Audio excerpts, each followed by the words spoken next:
दोस्तों, हमारे जीवन में आलस्य एक बहुत बड़ी बाधा है जो हमें हमारे लक्ष्य तक पहुंचने से रोकती है।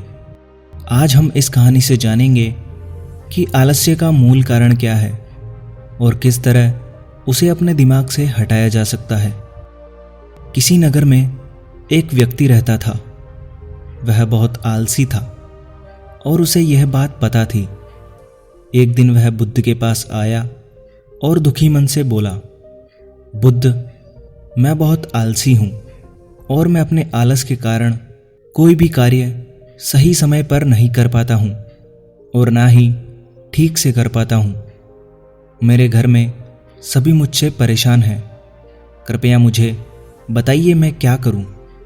बुद्ध मुस्कुराए और बोले, तुम्हें कैसे पता कि तुम आलसी हो और किस प्रकार का आलस्य है तुम्हें? व्यक्ति ने कहा, मुझे यह तो नहीं पता कि आलस्य होता क्या है, लेकिन यह जो भी है बहुत बुरा है। बुद्ध ने कहा, आलस्य एक मानसिक अवस्था होती है जो एक विचार है, भाव है, जिसे इंसान अपने अंदर लाता है। मनुष्य को दो प्रकार से आलस्य आता है, शारीरिक और मानसिक। शारीरिक आलस्य का पहला कारण है भोजन।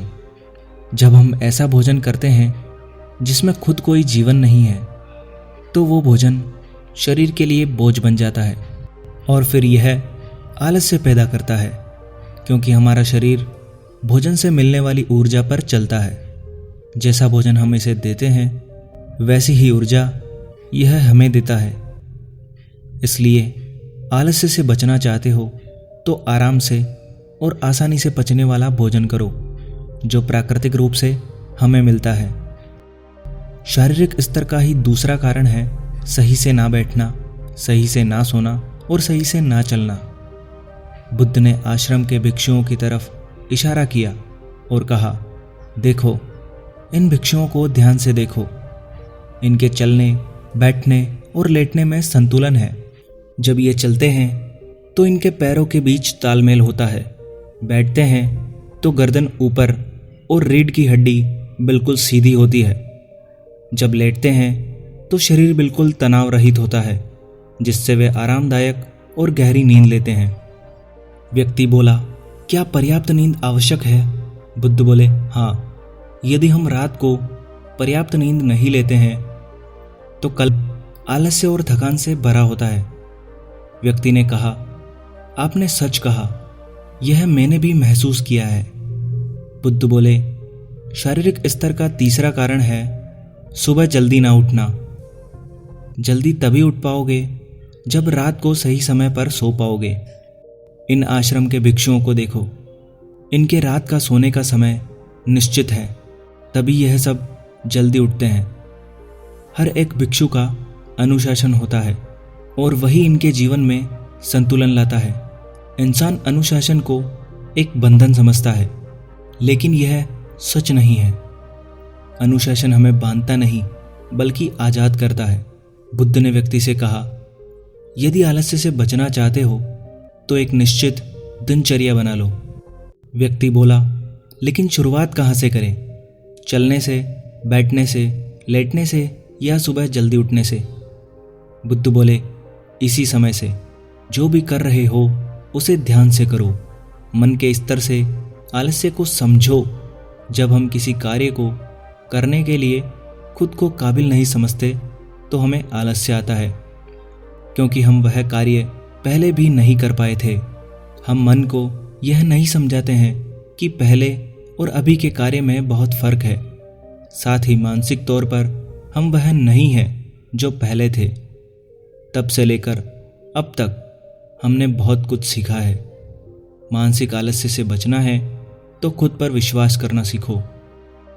मानसिक स्तर का दूसरा कारण है आलसी और छोटी सोच वाले व्यक्तियों के साथ रहना। कई बार देखा गया है कि हम आलसी नहीं होते, लेकिन ऐसे लोगों के साथ रहने से हम भी वैसे ही हो जाते हैं। वह व्यक्ति बोला, आप सही कह रहे हैं, यह भी मैंने महसूस किया है। बुद्ध बोले, मानसिक स्तर का तीसरा कारण है काम को टालना। ये मानसिक तनाव का सबसे बड़ा कारण है। हमें पता नहीं चलता लेकिन धीरे धीरे यह आदत हमारे अंदर घर कर जाती है और ये आदत हमारी ज़िंदगी खराब कर सकती है। इसलिए जो कार्य आज कर सकते हैं उसे आज ही करो, कल नहीं। बुद्ध ने कहा, मानसिक आलस्य का चौथा कारण है लक्ष्य स्पष्ट ना होना। मान लो तुम एक रेगिस्तान में फंसे हो और तुम्हें प्यास लगी है, तो क्या करोगे?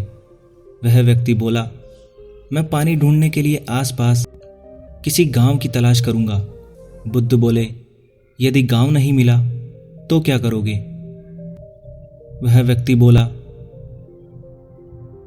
तो भी मैं ढूंढने का प्रयास करूंगा, क्योंकि मेरे पास और कोई विकल्प नहीं है। बुद्ध बोले, जब किसी के पास स्पष्ट लक्ष्य ना हो, यदि सुबह उठकर व्यायाम नहीं कर पा रहे हो, तो तुम्हारी नज़र स्पष्ट नहीं है कि तुम्हें व्यायाम क्यों करना है। यदि तुम भविष्य में होने वाले रोगों के प्रति सचेत नहीं हो। मानसिक आलस्य का पांचवा कारण है किसी कार्य को करने की बड़ी वजह ना होना। मान लो तुम किसी सुनसान जगह से कीमती गहने लेकर जा रहे हो। तुम थक गए हो और बैठना चाहते हो। यह सोचकर तुम पेड़ के नीचे बैठ जाते हो। तुम देखते हो कि सामने से कोई डाकू आ रहा है, तो क्या ऐसे में भी तुम्हारा आलस्य तुम्हें भागने से रोकेगा? नहीं, तुम्हारा आलस्य सिर्फ उन्हीं कार्यों को करने से रोकता है जिन्हें करने की बड़ी वजह नहीं होती है। बुद्ध ने कहा, मेरी बात ध्यान से सुनो। जहां स्पष्टता है और कार्यों को करने की बड़ी वजह है, वहां आलस्य हो ही नहीं सकता। वह व्यक्ति गौतम बुद्ध से बोला, मुझे आलस्य का सारा खेल समझ आ गया है। दोस्तों, अगर आपको इस कहानी से कुछ सीखने को मिला हो तो प्लीज़ वीडियो को लाइक करके चैनल को सब्सक्राइब जरूर करें।